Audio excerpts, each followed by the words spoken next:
Grab your beverages and turn up your interweb. You've tuned into the only multi-generational conversation on the roles of fathers in society. Welcome to Dads and Beer.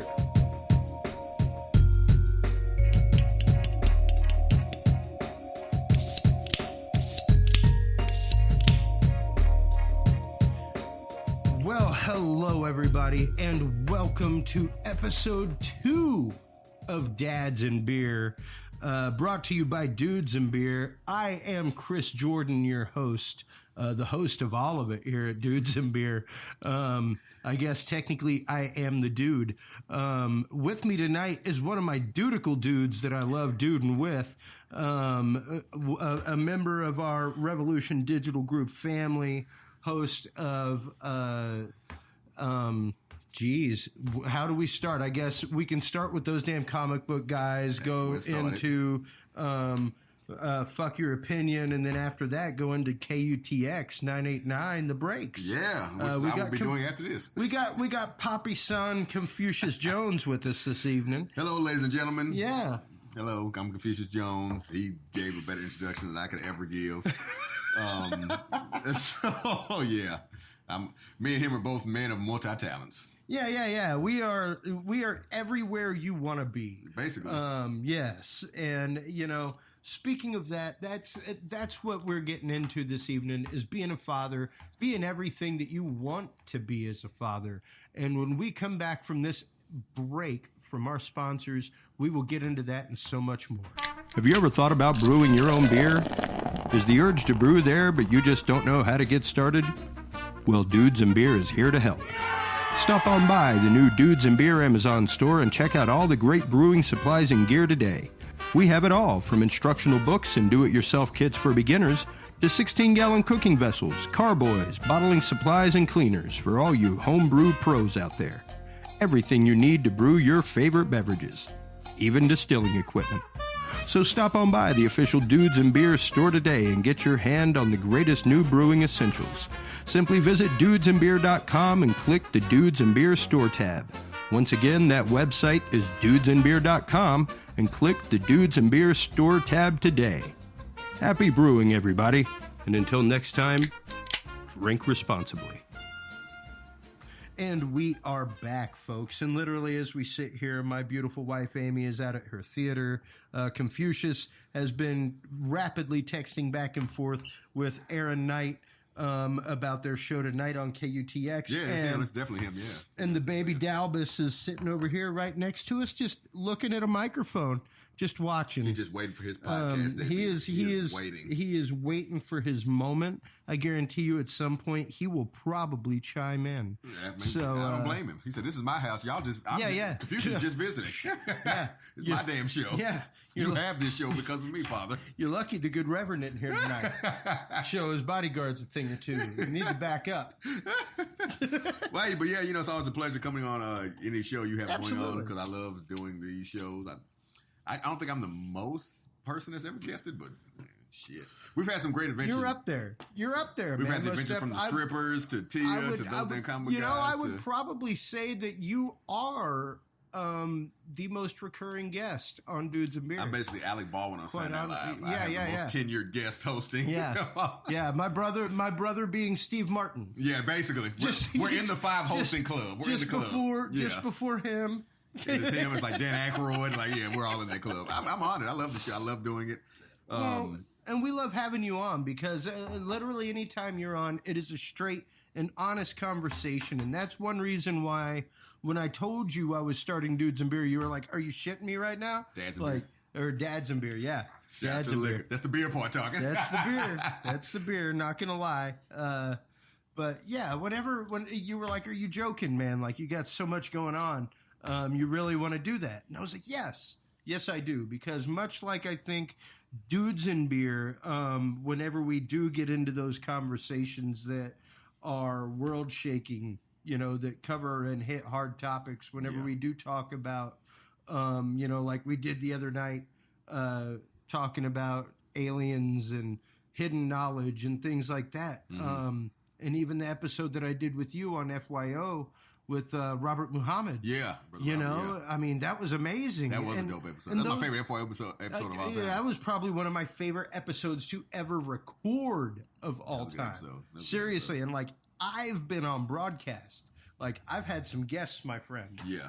Not on my show, but booked I mean, them. but how and- many times, like I said, because he's a literal minister of the Yeah. Nation of Islam in Austin. And so, yeah, it was a great Yeah, episode. and to hear the educated point of view, to hear, and I definitely want to have him on Dudes and Beer. I need to approach him, especially with all the stuff going on right now. But when I was like, Dads and Beer for me is just as important as Dudes and Beer, and just as important as Thinking Deeply, because Dudes and Beer to me is the regular conversation amongst people of perhaps differing point of views, sometimes similar point of views about what's going on in the world, where we're going in life, how we're focusing our life. Yeah.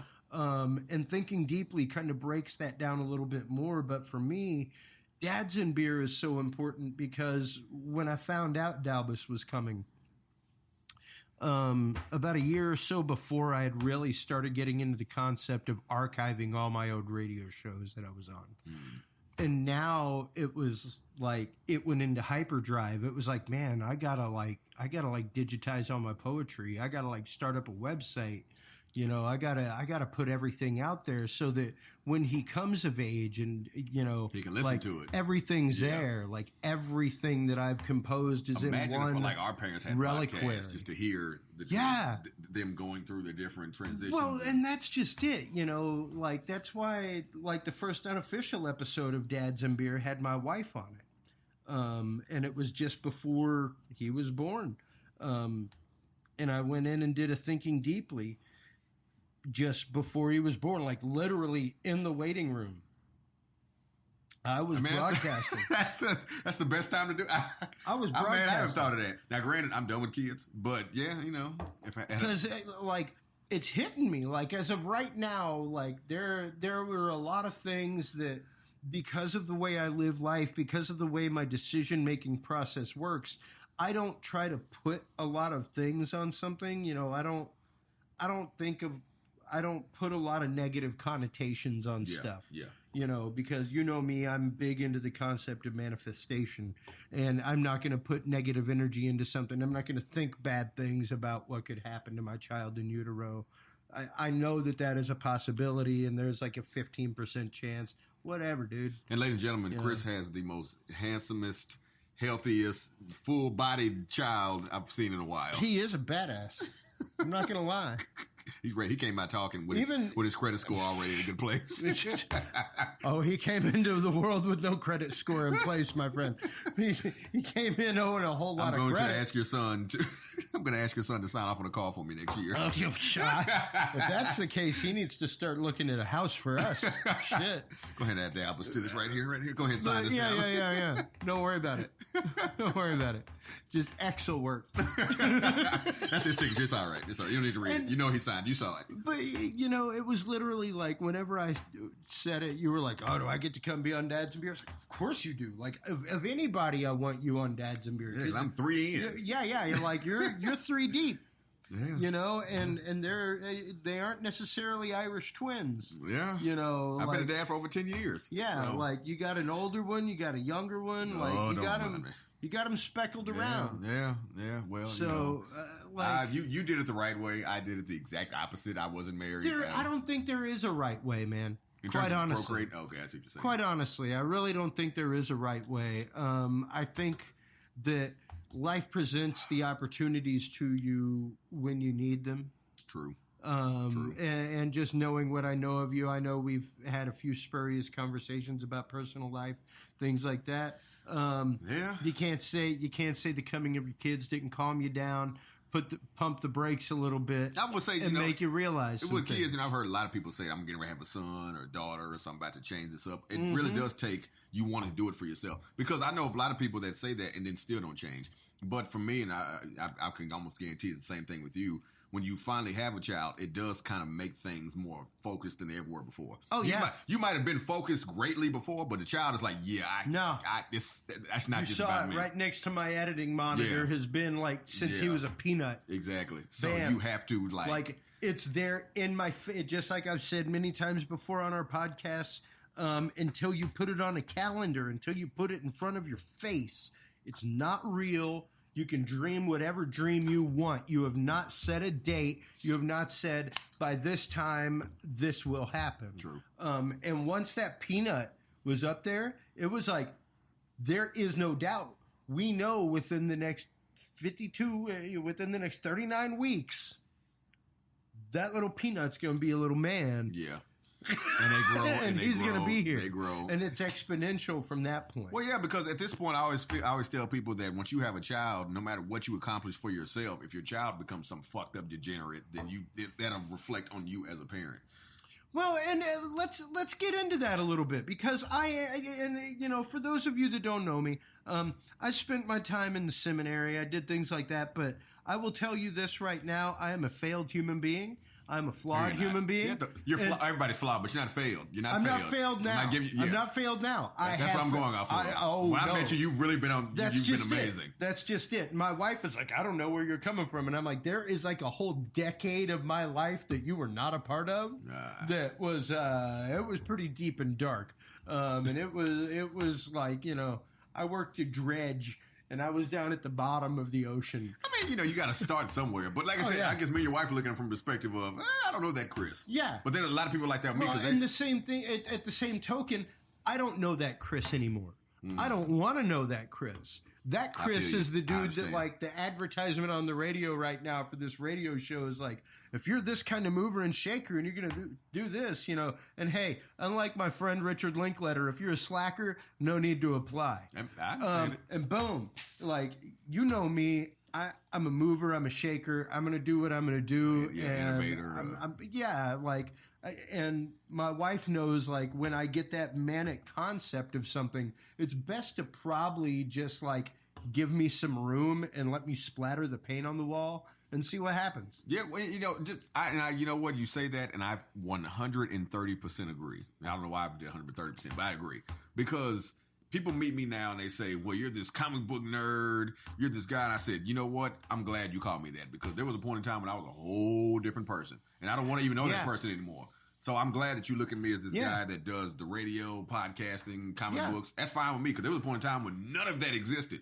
Well, I was just a guy, like you said, that was literally living for himself and doing what the fuck he wanted to do. Yeah. So I'm glad that people could look at me now and just not connect me being what I am now to what I was. Oh, yeah, before. And not even fathom. Not even think about it. If I tell them, like, say, I was doing X, Y, Z, they're like, how? I said, exactly. I want you to think of me and not think of that. Precisely. And what's funny is that the people from the opposite side of the spectrum who knew me before that would say the same thing. I can't imagine that you do that. And I'm like, I know. That's the point of changing. That's the issue. And and it's kind of like we were talking about today with the film thing. Yeah. And I was telling you, I wanted to get into it before we got into this show about father, son, and the didactic.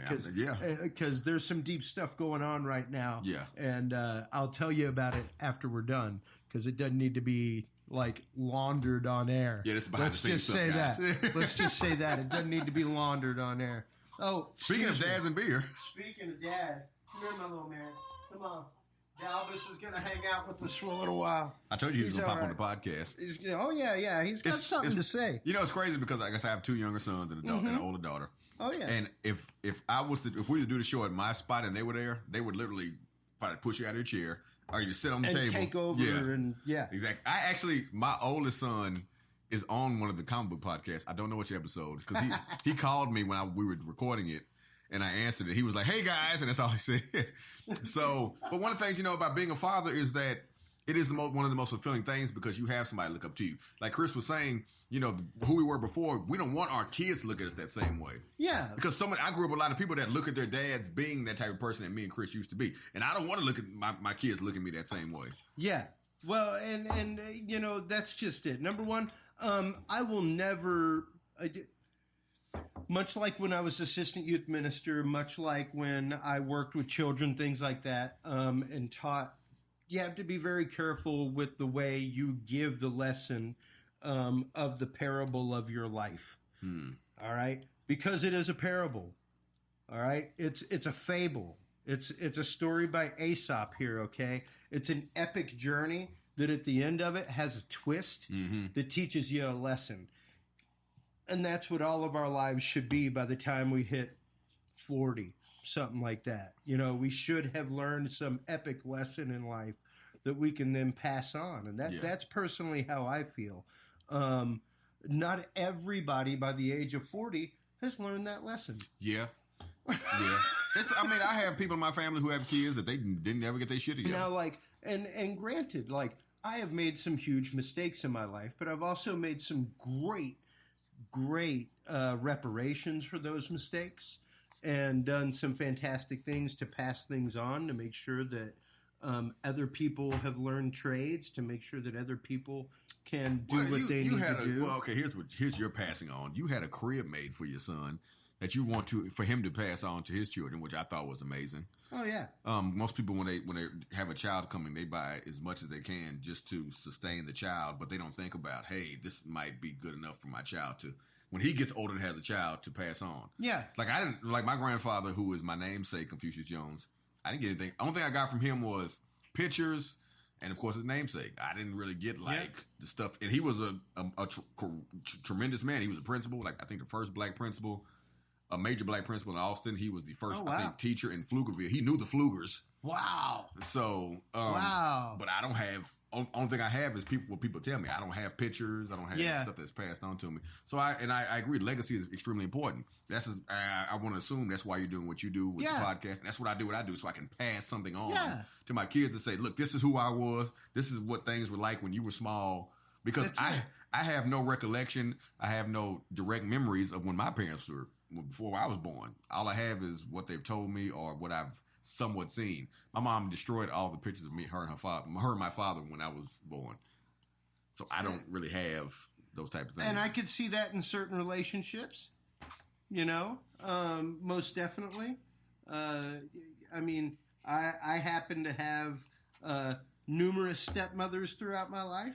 So I've got a lot of people in Christmas pictures. I mean, my kids might say the same thing. I remember so-and-so. I remember so-and-so. Yeah, no, you don't. No, you don't. No, you don't. You know who that is. Yeah. But, you know, it's just, but a lot of it is a learning process. You know, you become a father at a perfect age. You're married. You were able to create a sustainable income. You have, of course, like I said, your wife. You have some consistency. When I had my first child, I was 19. Yeah. So I was just really learning life. Well, and that was something that for so long, Confucius, was such a big sticking point between me and my mother. Because, of course, when I was 19, I had just left the seminary. I had made a totally different choice in life than either of my parents. But well, you know, it's like by the time they were 25. Here's the fucked up part for me. Like my family won't hear this, but I'm like the black child of my family. What? Like For those of you that don't know, Confucius is an Afro-American. Basically, I'm the black sheep of my family. But I'm all the way black. There's no discernation. I'm black all the way, 100%. But yeah, I was like, most of my siblings have degrees. All of them have degrees, actually. Yeah, they've had their issues, but I was probably the one that had the most legal issues and was just doing the most stupid shit. Yeah. Well, the true decision-making skills. You know, and it's true. Some of us develop them later in life. Yeah. I had some great, passionate directions I was going in my life. Don't get me wrong, but I didn't get those discernible hard decision making skills, and where I could, like, just recently I had a really good friend of mine. You know him. Tell me, beer? Yeah. No. Tell me about some stuff that had happened with him on a project recently, and I was like, I told you, it's gonna happen. It's gonna, like, and it'll happen by people that you know, people that you love. Mm-hmm. And the only way, unfortunately, that you can protect yourself is to have contracts in place beforehand. And it seems like cold thing to do, seems like a business thing to do, but the fact is you're trying to make this a business. And people that can't understand that, even if they're your friends, you need to not do business with them. Yeah, and I mean, it's funny because you say and that. That's just a businessman's point of view, you know. And friendship aside, it's the fact of, you know, you got to make sure that what's right is right, what's there is there, and you know, like it was kind of like, yeah, we got WIC right now. What happens if we don't? That's why I got backyard chickens. I'm allowed to have chickens in Austin. I love the fact that I've almost turned my kitchen into a zero waste kitchen, where most of my bones and things like that go into a freezer bag in the freezer, and then like once a month or so I make some broth, stuff like that. Mm-hmm. Do the same thing with all my vegetable trimmings now, go outside in a pan for my chickens. And they pick at them, and then they give me eggs. Well, yeah, you told me that. That blew my fucking mind. I thought that chickens had eggs when they were pregnant, but you said No. basically when they're on their period. Daily, bro. Imagine a woman having an ovulation daily. I don't want to. Yeah. Because women on their periods are bad. The only difference is if you have a rooster, then that ovulation may be fertilized, and you may have a chick. But if you have no rooster, you will have eggs every day from a hen. I had a question for you, but because the liquor's been kicking in, That's I can't think of it. How is fatherhood? It's not so much how it's changed you. That's too generic. But how has fatherhood gave you a different perspective on all the different things you have going on? Quite honestly, for me, because you're a man with many talents. I am a man of many talents. I'm a man of many hats. A man of probably too damn many hats. That's one thing that I realized. You have a top hat, like many top hats. Yeah, like that's the problem. Is I'm like that dude at the festival that's not selling top hats, but he's got a lot of top hats, and Lord knows what he's on right now. But what the fuck are all those top hats on his head for? That's where I'm at. and I know. But now you got Dalbus. Like, how does that? I know. I told you, and I told people like Dennis Moninger before Dalbus was born. I was literally in a state of cognitive dissonance. Because of how I live my life, and because I cannot, unless it's something I'm plotting and scheming, and I refuse to plot and scheme my child, unless it's a business venture, unless it's something that I'm sculpting. I put nothing on anything. Mm-hmm. It's whatever the situation's going to be. Like, I have no idea what this party's going to be. I try to be like as moot as possible emotionally about it, so I can possibly enjoy the party. Because if I go in with a preconceived notion, then I have already tainted the experiment. You see? Yeah. And to go into my child with a preconceived notion to me was going into the experiment of parenthood tainted. Yeah. So for me, it was very much, I'm not going to say an emotionless, but I'm going to come at this from a total blank slate perspective. And I want my first emotion with this to be him emerging from my wife.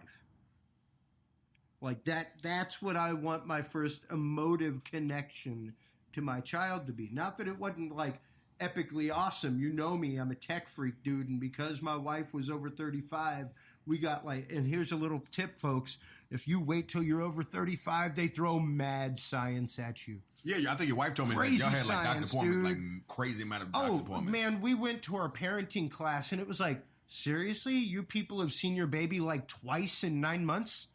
Are you joking? Like once at 3 months, once at like 3 weeks before? And we're like every other week, like getting a 3D image of baby. Well, because of the age, yeah, because she was like over 35 years old. And then the irony, not the irony, but the fact your son came out super healthy. Oh yeah, so, like every bit of it. You know, like originally the doctor was like, "Oh, he seems like he's about a half pound off." But my God, his legs are strong. Like, she couldn't even, like, push his legs back. She's like, oh, my God. I'm like, then why are you complaining about him being a half pound light? Like, what's clearly the problem? His pounds went to his damn legs. Yeah. Like, come on now. Yeah. But, yeah, he did come out pretty damn perfect. Yeah. I got to say, even right now, we're raising a little stink on the microphone. We ain't holding back. Neither one of us are really restraining ourselves from our normal voice. and he is literally sitting right here on my leg, just hanging out, being a dude with the dudes and talking with the dads and being generational. And that's the beautiful thing about being a father. It's great to see your legacy, progeny, son, daughter grow up and just be their own person, just in general. Well, and it's interesting, especially with, and we've talked about it numerous times on the Dudes and Beer podcast. What is your experience? And I have to get into it because you're black, I'm not. Yeah.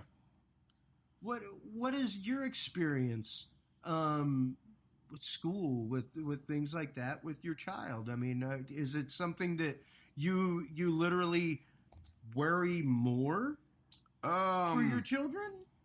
For me, is that something that you necessarily go into, or is it something that you try and give them? For them, it's. I always think about what point in time where the light might leave their eyes that might be there now, because they're going to. This is with any person, but especially with minorities, where you realize that, hey, this world might not be your best friend. Yeah. I grew up with a friend named Tim. I don't think I've ever told this story. His dad was extremely racist. Like, I never forget. I used to wear You should come meet my dad. I don't want you to be that bad. No, dude.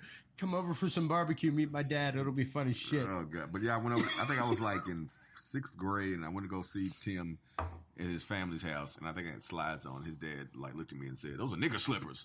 And I was taken aback. I'm like, "Wait, what just happened?" So I told my mother, and she was the one that tell me, like, "Wait, what? Like, what? Okay, you can never go over there again." Yeah. And I always think about when my kids will get to a point, because no matter what I tell them, I could always tell them, like, hey, you're beautiful, you're great, but at some point in time, something's going to happen where you, especially in Texas, where you'll be like, holy shit, what the fuck was this? But at the end of the day, all 3 of my children, it's just amazing to see the personalities they're given. My daughter, she's going to be 10, she'll be 11 in December. She is really big into anime, which throws me off because I hate anime. I don't hate it. Let me rephrase that. I'm not a fan of it. She watches anime on her Kindle.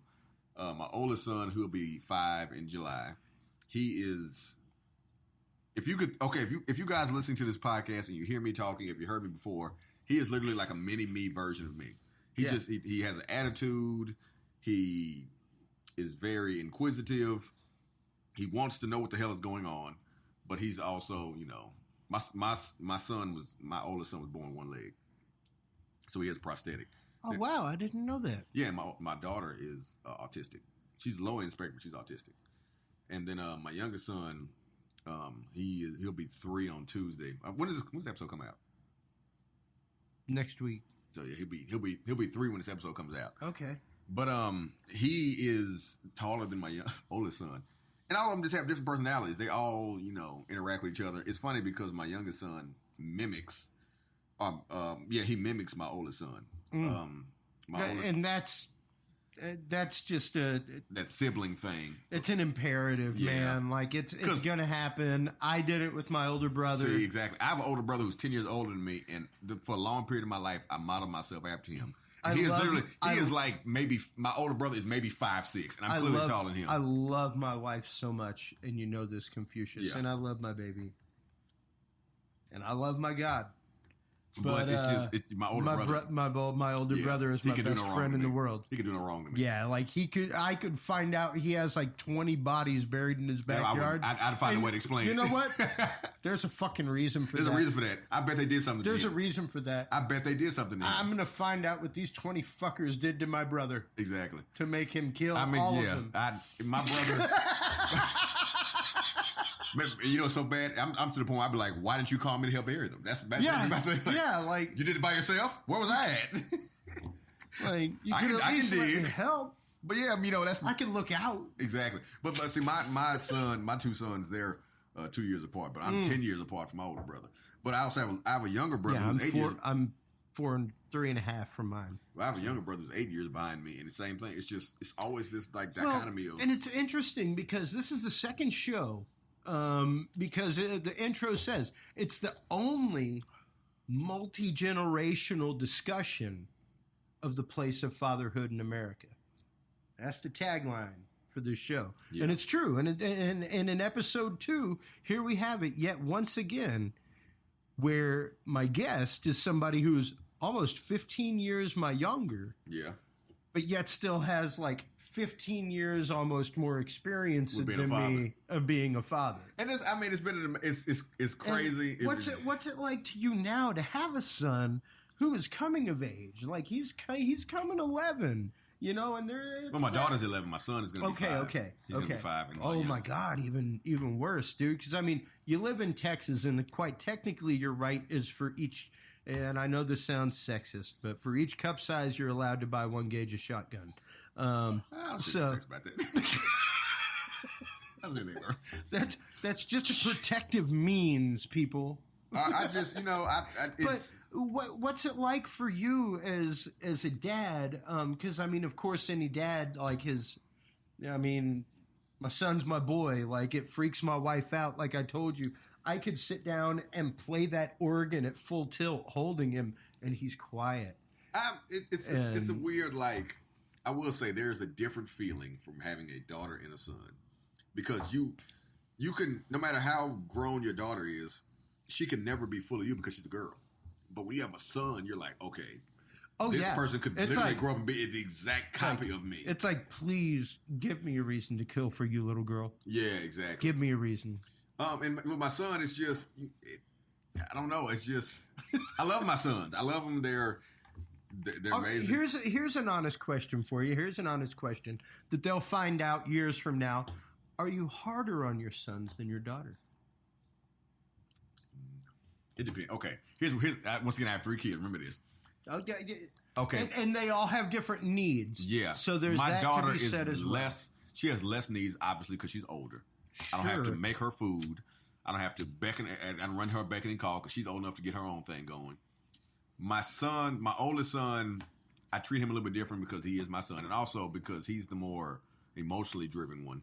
If I come to him and say, hey, my oldest son's name is Malik. If I say, Malik, what are you doing? He'll immediately go into explaining mode. Like, what? Okay, why are you mad at me? What happened? Yeah. My youngest son, he's into this rebellious, you clearly saw me knock down your bookshelves. He's like me and my nephew Andrew. He's the lawyer. Yeah. He's the lawyer. Oh, yes. However. Yeah, because my youngest son, he'll pull down my bookshelves when I say, why'd you do it? He'll look at me and be like, because I just felt like it. Like, I could reach it, so I pulled it down. What are you going to do about it? So I said, I got to put him in timeout, and he'll just sit in timeout like, I'll get out of here eventually. You can't keep me here the whole time. Yeah. But my oldest son, if I put him in timeout, he immediately acts like the world's by then. Like, holy shit. He's the guy that's in jail like, why am I here? How can I get out of here? This guy said he's selling weed. Let me tell on him. That's my oldest son. And so the oldest son's a snitch. Basically. It's funny. Okay.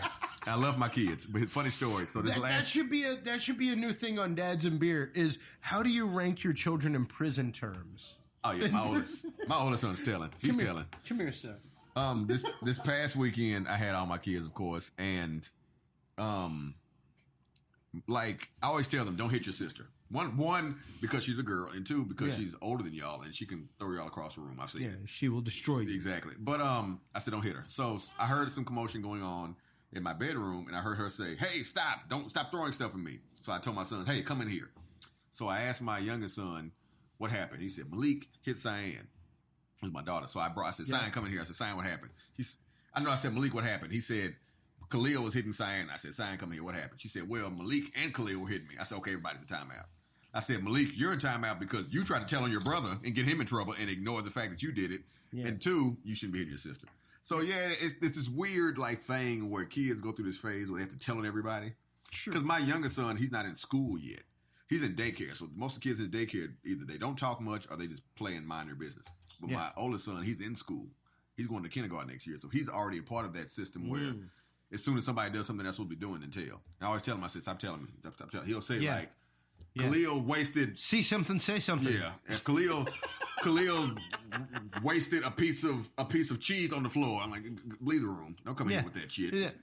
Did you pick it up and throw it away? And that's what I tell him about. I said, what did you do before you came to me? Yeah. Khalil is jumping on the bed. Did you tell him to stop? No. Well, everybody's in trouble. Everybody get in here. Everybody for the sit. Yeah. So instead of just automatically telling him. But I mean, like you said, you have an older sibling. I have an older brother. I was raised to where I saw my older brother do a lot of stuff. I never said anything. I used to get in trouble for not saying anything. My dad would be like, well, Michael did X, Y, Z. How did you feel about it? Here's the thing. Number one, I fully buy, and I'm not even going to say buy into. It is a sound concept. The Freudian concept of psychology and the Oedipus complex and the Electra complex, and the fact that a male eventually it will come to the point that much like the cat and I vie for the affection of my wife. Yeah. My son and I. Well, and that's where people get crazy with Freud and the Oedipus complex. They think it's talking about like, oh, Oedipus, and he was sleeping with his mom. It's not even about that. It's about the fact that literally there is a competition at some point between the father and the son for the affection of the mother. Or even like a lion pride. Eventually the son's going to get to a point it's like, hey, I'm kind of right here with you. What are we going to do about this? So, yeah. Well, and you either leave the pride or you bow down. Yeah, exactly. One of the two. Exactly. And it's the same way. It's called the Electra complex with fathers and daughters, as opposed to sons and mothers. And it's, this concept of the father will do anything to protect the daughter. The daughter is always searching for the father figure, which is why she finds men who are like her father, whether he be an abusive person, things like that. It's a cycle that is repetitive. Yeah, I agree. And it's interesting because it's other things that we've been talking about, other things that we're involved with that feed right into this. Yeah, true. That's true. I mean, it's hard. Being a father is one of those. There's books on it, but you'll never. There's nothing. There's no book. There's no book. What was that knocked up? You didn't read I didn't read the baby books. Oh my God! How were you able to raise children before the baby books? No. Yeah, you know what I took? I took abnormal psychology and subliminal psychology. Well, because it's your child, so you never will know exactly what happened. I could say, well, I want my son and my daughter to be X, my Y, child's Z. lucky I'm not building mazes and putting cheese at the end, trying to see how long it takes him to get there. Spotting shit and dropping them off in the woods and saying, "Find the figure, man, turn it back." No, believe me, because one of the things I wanted to start up was like children's gladiatorial day camp. Where because they got like MMA for kids now and stuff like that. But imagine having like nets and like shields made out of Nerf and like tridents made out of Nerf and stuff, and they learn to fight like gladiators in the arena. And I actually watched it. Okay, see, that's the problem. See, you shouldn't be watching it. You shouldn't want it as a form of entertainment. Look, you should want it as a means by which to teach your kid discipline and how to went to a how summer when school. Zombies come along, you're probably more likely to find a pitchfork than a sword. I went to a summer school when I was like 7 or 6, where the teachers. We got a little pukey going on here. That's all right. Yeah, I went to a summer school where the teachers made us fight each other in their pastime. I was like, are you joking? I swear to God. Dude, really? Like, there was somebody that just got into it. Like, we talked about it on Dudes and Beer, the kids' fight club that was going on. Yeah, I was part of a kid fight club. Oh, my God. Are you shitting me right now? I learned to curse in that fight club. How'd you rank? I think I I fought once. I fought once. Were you like a flyweight or, I fought a kid who had like braids, and I don't know if I remember they broke it up because we ended up like, it started off us hitting and then wrestling. And because there was a coach. Oh, well, that's why they broke it up, man. You can't grapple all day. I was 6 or 7. I didn't know. Teachers got money on this thing, son. But it was like, I never forget. It was supposed to be the coach. It was supposed to be the coach of this summer camp. This is where episode 2 of Dads and Beer went. I just want you to know. He would take us to a gym. And he was like, "Hey, since you guys are just hanging around, how about y'all fight for like?" I think he would like promise us like food or something. I forget. How about y'all fight for the little Debbie that my wife put in my sandwich bag? Something. And we fucking fought. He did it all. He did it for weeks. Like the weeks I was there, he fucking had us fighting. It was insane. It was insane. I fought one time. I will tell you this. This will be one admission that I have whenever I work day camp, and I worked with 4, 5, and 6-year-olds and stuff like that. And we had to give a prize away at the end of the day or something. Here is how you get children and a group of many children, to be quiet for a good long amount of time. Liquor. No, don't do that. No, lie. No. You don't need to go Jesus juice with it, all right, bro? Okay, Michael. You don't need to go that. What it is we're all going to play mummies. And the idea is to be the best mummy and the most amazing mummy that you can be. And mummies are like stoic and quiet. I can see that. And yeah, you get them to lay in their best mummy pose. And whoever's the best mummy after 5 minutes gets a prize at the end of it. And that's how you literally shut the hell up out of a group of like 24, 5, and 6-year-olds for like the last 10 minutes of class. You have them play mummies. You know who'd be good for this? He's not a father. He's not a father, but he deals with kids, young kids all day. Is Fresh. Fresh said he's an instructor or a teacher, whatever the fuck he is, at Boys and Girls Club. He said one kid got mad at an instructor and called the instructor a goddamn faggot. Hey, it happens, man. I said, what? Wait, what? Oh, no. He yelled at him and called him that. Oh, yeah. That's insane.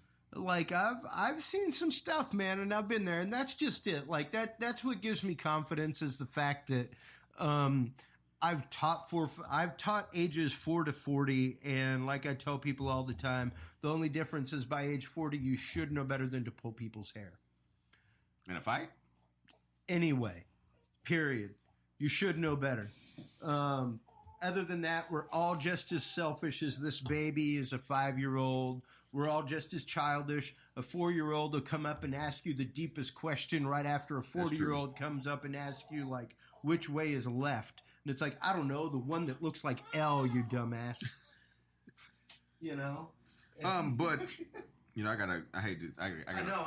You got to get rolling. I got to do the radio thing. You got to do the radio thing. I will say this: the radio thing is one of the best blessings of my life. But it's a beautiful thing. If it wasn't for those damn comic guys and dudes and beer, taking us to that point, I don't think I would ever be able to be on radio because the podcast and the professionalism that we all elude from our podcast has helped me be able to be in a professional setting and know what the fuck to do. Yeah. So, Dudes and Beer is one of the best podcasts. If you guys don't get on the list that we got on next year, over us or with us, I don't know. My goal is to take y'all over, yeah. And I'll be there clapping like a motherfucker, and too. I don't give a shit. And you'll be there on the episode. Because, it's funny because I look at it like this. Okay, so this is a basketball analogy. Kobe Bryant's last ring, he had to go through Game 7 against the Boston Celtics. In Game 7, Kobe Bryant was playing like shit. But Ron Artest stepped up and played and helped him win.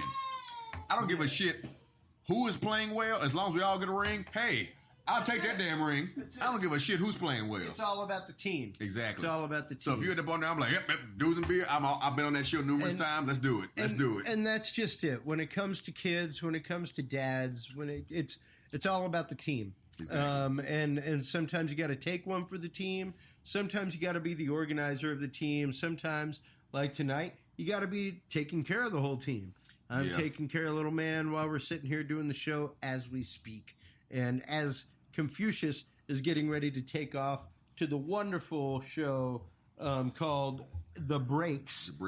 The Breaks on 989 KUTX here in Austin, Texas. We are going to go ahead and sign off. Dalbus is about ready to be changed and be fed for the evening and lay down. So it was an honor to be a guest with Dalbus. Absolutely. He had Look very at little to say tonight, but he's been thinking. Yeah, he's been thinking. Yeah, that's gonna be the guy to take you down for your podcast. Oh yeah, He's gonna be the one. That's all right. I'm good with that. Yeah, I'm good with I'm that. saying. If that happens, Dad'll be proud. And on that note, everybody, remember, if you can't be good at it. Yeah. Take care, and take care of each other. We'll talk to you soon. Bye-bye. Thank you for tuning in to this edition of Dads and Beer. To listen to our audio streams and chat with us live, download the official Dudes and Beer app for both Android and iDevices, available on the Google Play and iTunes markets. For more episodes, content, and information, visit us online at dudesandbeer.com. You can also find our episodes on Spreaker, SoundCloud, YouTube, Stitcher, or your favorite podcast service. Dudes and Beer is a proud member of the Revolution Digital Group family of podcasts. Thanks for listening, everybody, and until next time, drink responsibly.